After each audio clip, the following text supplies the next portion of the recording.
ጁን 6 በአዲስ አበባ ስቴዲየም የሚዘጋጀው ኮንሰርት ላይ ተጋባዥ ሆነካል ማለት ነው። እዛው እንገናኝ።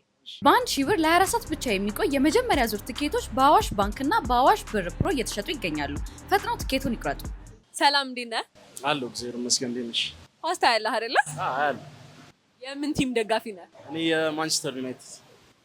እሺ ያው ማሸነፋቸውን አስመልክቶ አርሰናሎች እየቀወጡት ነውና ምን ተሰማ?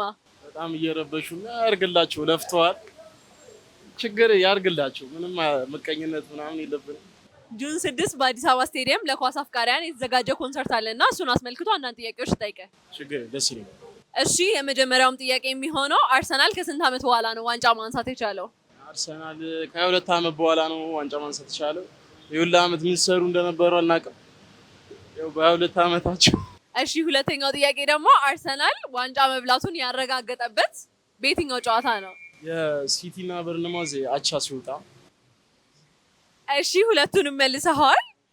ስለዚህ አንድ ጥያቄ ልጨምርብክ። ጁን 6 በአዲስ አበባ ስቴዲየም ልጅ ሚካኤል ፐርፎርም እንደሚያደርግ ተረጋግጧል እና ከልጅ ሚካኤል ዘፈኖች ውስጥ የትኛው ደስ ይልሃል አንተ? ልጅ ሚካኤል ተነቀሱ የሚል ይመቸኛል። እሺ እንደ መጨረሻ ቻሌንጅ ይሄንን ኳስ ካንተ በፊት የነበረው ሰው 6 ጊዜ አንጠባጥቧል። ከሱ በላይ ማንጠባጠብ ከቻልክ ጁን 6 በአዲስ አበባ ስቴዲየም የሚዘጋጀው ኮንሰርት ላይ ተጋባዥ ትሆናለህ ማለት ነው።